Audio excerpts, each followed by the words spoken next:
Assalamualaikum warahmatullahi wabarakatuh. Sekarang kita akan mempelajari konsep dinamika.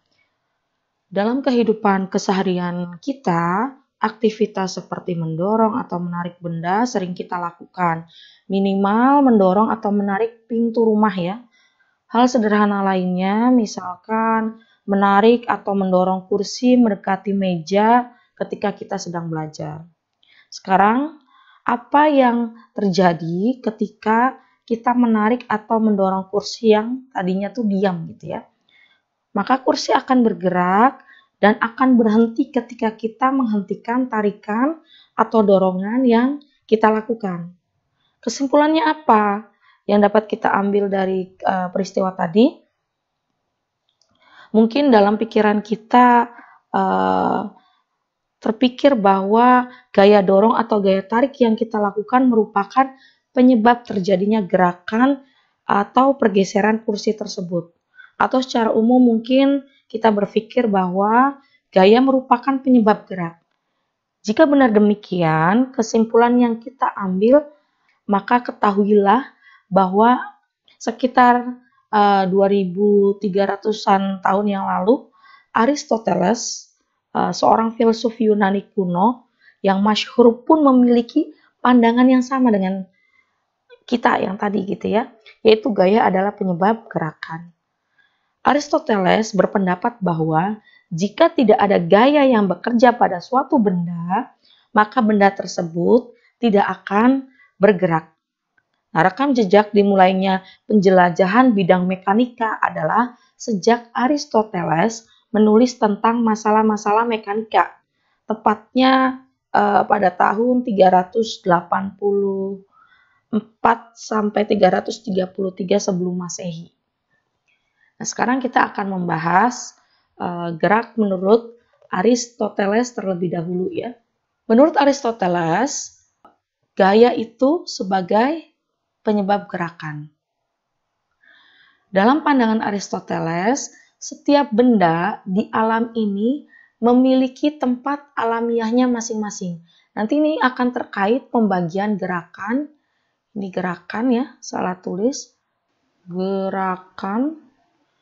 Aristoteles mengelompokkan gerakan menjadi dua bagian, yaitu gerakan alamiah, yang artinya gerak yang dialami benda karena berkaitan dengan sifat alamiah benda tersebut, seperti yang dijelaskan di sini ya. Kemudian yang kedua, gerak terpaksa. Dalam pembahasan kali ini tentang gerak menurut Aristoteles, kita akan fokuskan pembahasan kita di gerak alamiah menurut Aristoteles ya. Di sini tadi dikatakan bahwa gerak yang dialami benda karena berkaitan dengan sifat alamiah benda tersebut. Maksudnya adalah berkaitan dengan komposisi benda itu, yakni kandungan tanah, air, udara, dan api yang ada di dalam benda itu. Sebab saat itu diyakini bahwa unsur penyusun alam semesta itu ada 4 gitu ya. Yaitu tadi tanah, air, udara, dan api. Dalam pandangan Aristoteles, setiap benda di alam ini memiliki tempat alamiahnya masing-masing, seperti yang di sini ya, yang tadi disebutkan. Tempat asal benda-benda tersebut ditentukan menurut komposisi keempat unsur yang terkandung dalam benda. Oleh karena itu, jika benda tidak berada di tempat alamiahnya, maka benda akan berusaha untuk kembali ke tempat alamiahnya. Sebagai contoh begini, kita perhatikan sebongkah batu ya misalkan. Batu memiliki komposisi dengan unsur tanah lebih banyak jika dibandingkan dengan unsur yang lain. Sehingga saat batu dilempar ke atas, maka batu akan jatuh menuju tempat alamiahnya yaitu bumi. Contoh lain, misalkan asap ya. Asap memiliki komposisi sedemikian rupa sehingga unsur udaranya lebih banyak jika dibandingkan dengan unsur yang lain. Oleh karena itu, asap akan selalu membumbung ke atas menuju tempat alamiahnya, yakni di udara ya. Sementara kapas dari ketinggian tertentu akan jatuh ke tanah. Akan tetapi, gerak jatuhnya tidak secepat batu. Hal ini dikarenakan menurut Aristoteles, komposisi penyusun kapas yang berasal dari unsur tanah tidak sebanyak batu ya. Pandangan Aristoteles yang seperti ini ya memiliki banyak konsekuensi. Konsekuensi tersebut diantaranya yaitu bahwa bumi haruslah diam mutlak ya. Benda-benda yang lebih berat jatuh ke tanah lebih cepat jika dibandingkan dengan benda yang ringan.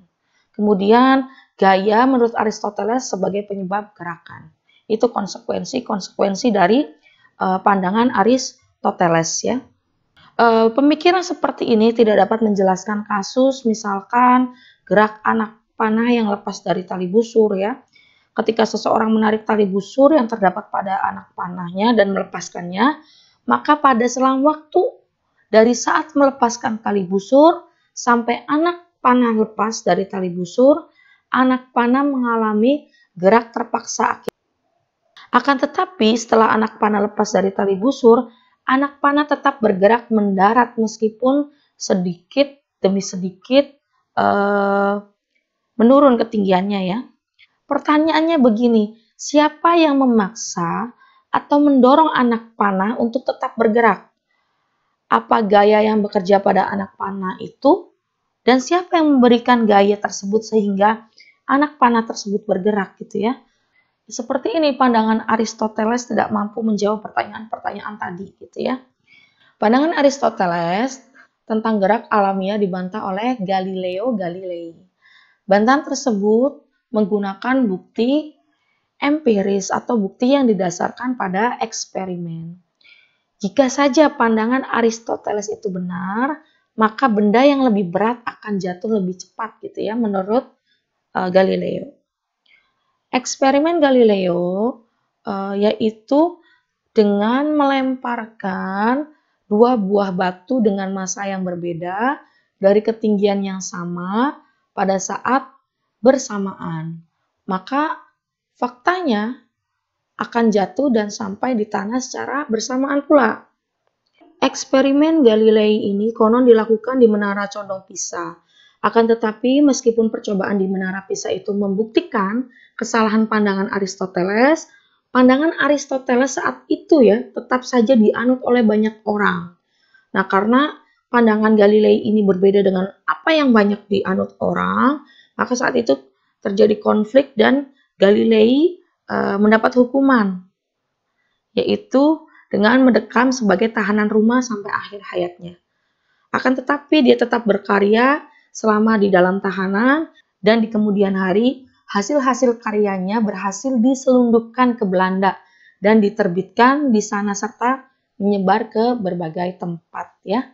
Nah, itu sejarahnya. Kemudian kita bahas hukum 1 Newton. Hukum 1 Newton ini sebenarnya juga bersumber inspirasinya itu dari eksperimen yang dilakukan oleh Galileo Galilei ya. Dalam upaya mempelajari gerakan, Galilei melakukan eksperimen dengan menggelindingkan bola pada permukaan miring yang saling berhadapan.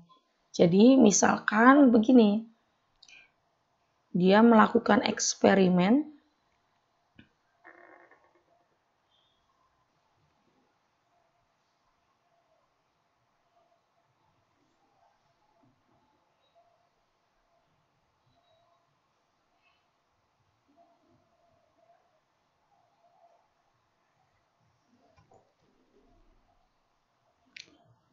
Oke, sekarang kita gambar ya. Ini di sini.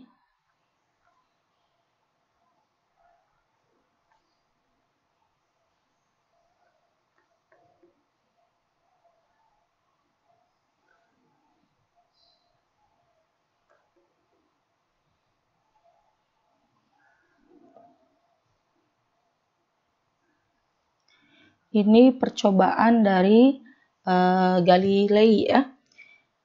Jadi bola ini akan terus menggelinding dan akan berhenti sesaat pada tempat yang memiliki ketinggian yang sama dengan ketinggian awal gitu ya. Jika bidang miring ini ya dibuat lebih landai dari sebelumnya, maka bola tetap akan bergerak menggelinding dan akan berhenti sesaat tepat pada titik yang memiliki ketinggian yang sama dengan ketinggian awal. Kita buat lebih landai lagi juga sama. Dia akan tetap menggelinding dan akan berhenti sesaat pada ketinggian yang sama seperti ketinggian awal. Jadi dari ketiga contoh eksperimen ini ya, bola akan tetap mencari ketinggian yang sama dengan ketinggian di awal. Hanya saja tempat bola berhenti lebih jauh daripada tempat pemberhentian pada eksperimen yang pertama. Hal ini dikarenakan lintasan bidang miringnya lebih landai. Eksperimen ini diteruskan dengan merubah atau menambahkan kelandaian bidang miring selanjutnya gitu ya. Semakin landai maka bola akan semakin jauh menggelinding dan akan berhenti sesaat pada tempat yang mempunyai ketinggian sama dengan ketinggian di awal ya.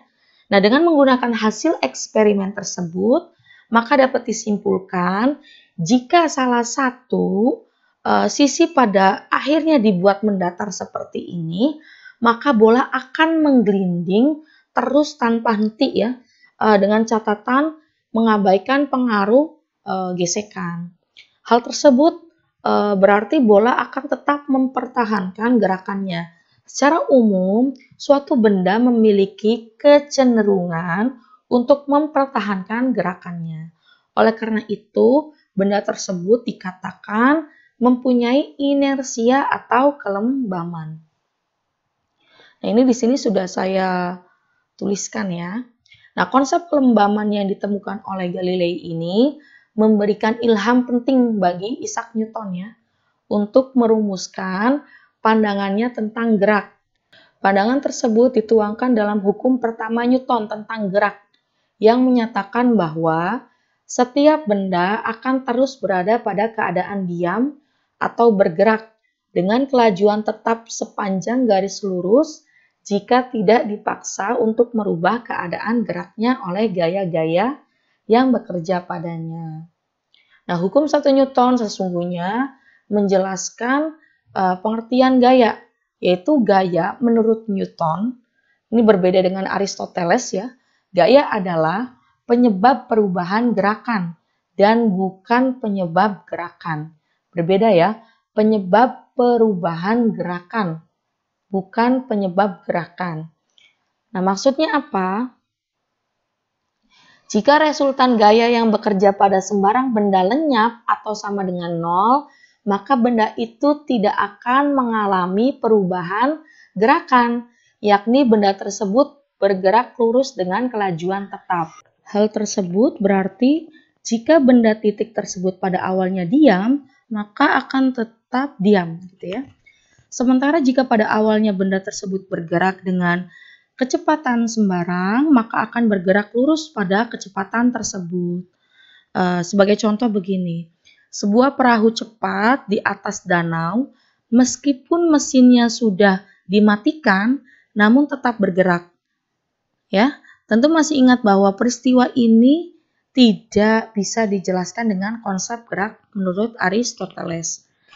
Tetapi sekarang secara gamblang dapat dijelaskan dengan konsep gerak menurut Galilei dan Newton.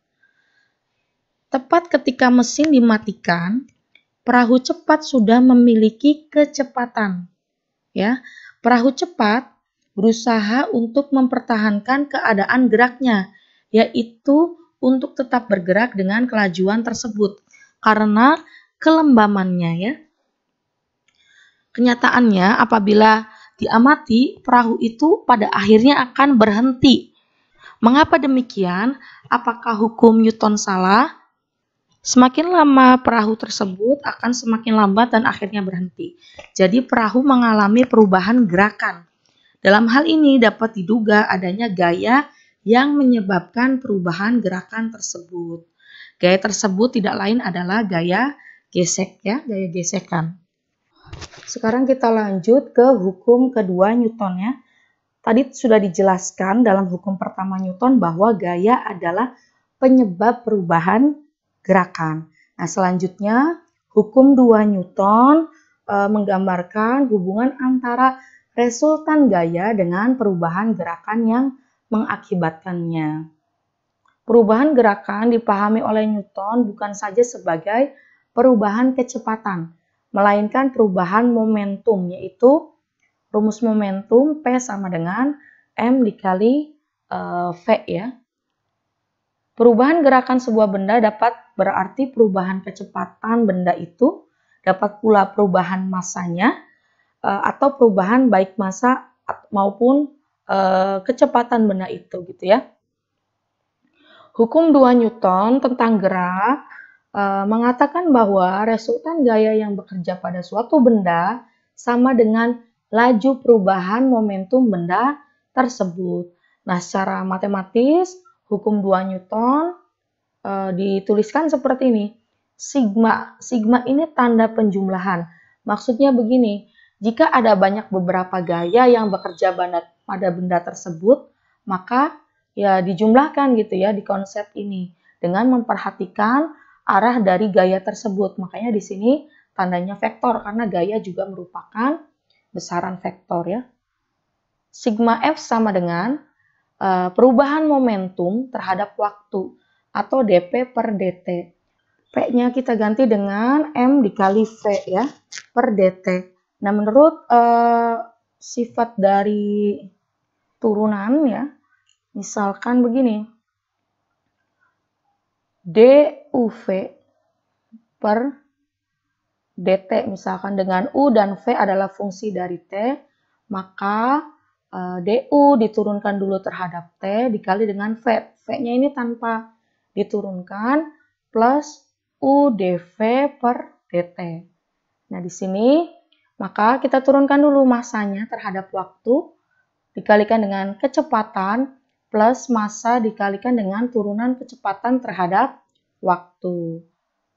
Baik, dm per dt kita tulis tetap ya, dm per dt dikali dengan v plus m turunan dari kecepatan terhadap waktu adalah percepatan, maka m dikali a ya. Untuk gejala mekanik dengan massa benda tidak berubah, maka m-nya dianggap konstan. Jika besaran itu konstan diturunkan terhadap suatu variabel, misalkan waktu ya, maka hasilnya 0. Sehingga bagian sini 0. 0 dikali V 0 plus MA, maka hasilnya MA. Tapi apakah ada massa yang berubah terhadap waktu? Ada gitu ya. Contohnya itu misalkan gerak roket. Selama meluncur, roket menyemburkan hasil pembakaran bahan bakarnya ke belakang. Karena pembakaran bahan bakar itu, massa roket berkurang. Kemudian contoh lain yaitu gerakan komet dalam mengorbit matahari. Ketika komet berada dekat dengan matahari, es yang berada di permukaan komet itu menyublim ya, karena terpapar oleh radiasi matahari yang kuat. Akibatnya, debu-debu yang tersimpan di dalamnya ya berhamburan keluar. Selanjutnya, angin dari radiasi matahari menerpa debu-debu dan molekul-molekul es lari dari komet dalam bentuk ekor komet. Ketika komet jauh dari matahari, komet itu melewati suatu daerah yang disebut awan Oort ya, yang berisi es-es. Selama bergerak dalam awan Oort itu ya, komet menarik es-es sepanjang perjalanannya sehingga massanya bertambah.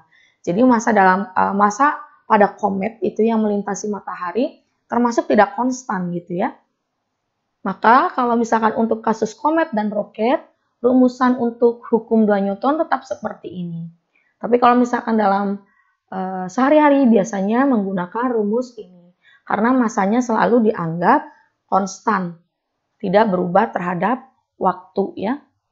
Kemudian untuk rumusan ini kita lihat ya, ini masih bentuknya vektor. Maka kita pecah ke dalam komponen-komponennya ya. Di sini misalkan kita tulis sigma IFI ya, sama dengan MA vektor. Kita tulis ini ke dalam komponen-komponennya IFI I ya pada sumbu X, I tudung berarti, plus sigma I itu banyaknya gaya yang bekerja ya, FIY, J tudung, plus sigma I FI Z K tudung ya, sama dengan MAX I tudung plus MAY J tudung plus MAZ K tudung. Pengambilan hasil kali skalar kedua ruas persamaan ya, dengan I tudung menghasilkan masing-masing pertama hasil kali skalar ya.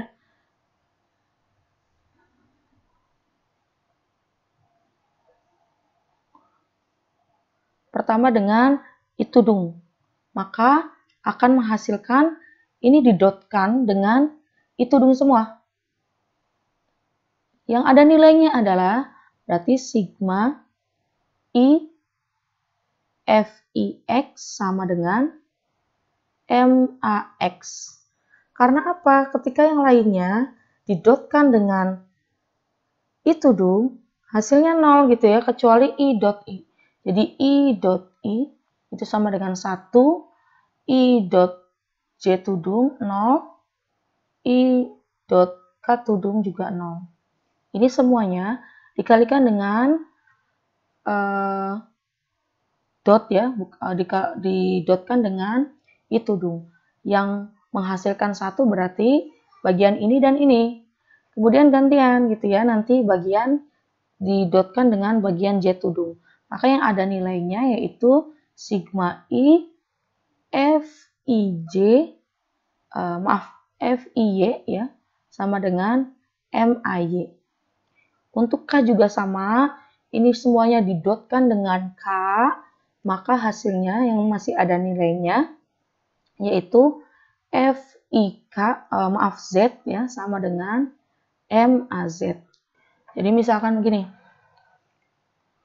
ada sebuah balok ya,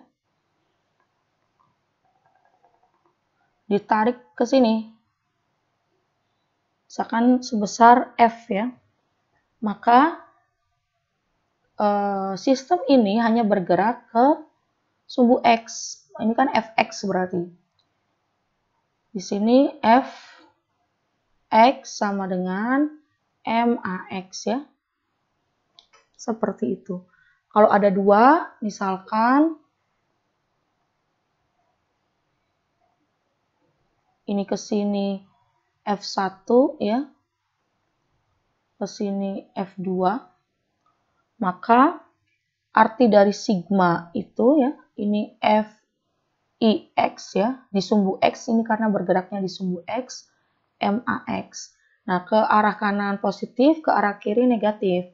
Arti sigma itu berarti menjumlahkan semua yang gaya yang ada di sistem gitu ya. Maka di sini F1 dikurangi F2 sama dengan MAX. Seperti itu. Selanjutnya hukum ketiga Newton ya. Misal ditinjau sembarang benda A yang mengerjakan gaya pada benda B, hukum ketiga Newton mengatakan bahwa benda B akan melakukan gaya sebagai reaksi pada benda A ya, yang besarnya sama tetapi dengan arah berlawanan dengan gaya yang dikerjakan oleh benda A pada benda B. Gaya yang dilakukan oleh benda A pada benda B disebut gaya aksi. Sementara gaya yang dilakukan oleh benda B terhadap benda A disebut gaya reaksi bagi gaya yang dikerjakan oleh benda A pada benda B. Oleh karena itu, setiap gaya yang dikerjakan akan mendapatkan reaksi ya. Tidak ada gaya yang tidak mendapatkan reaksi. Hukum ketiga Newton menggambarkan sifat penting yang dimiliki oleh gaya, bahwa gaya selalu berpasangan.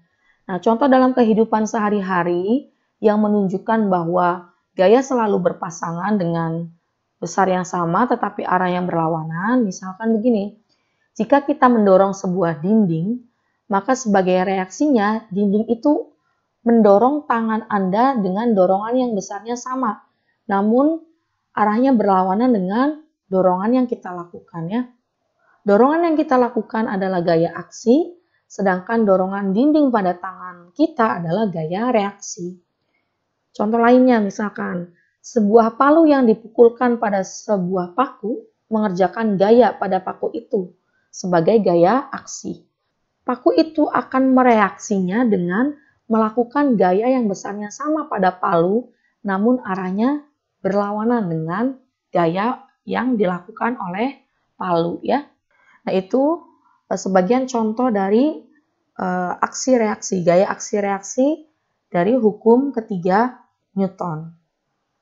Baik, itu saja materi kita kali ini. Saya akhiri. Assalamualaikum warahmatullahi wabarakatuh.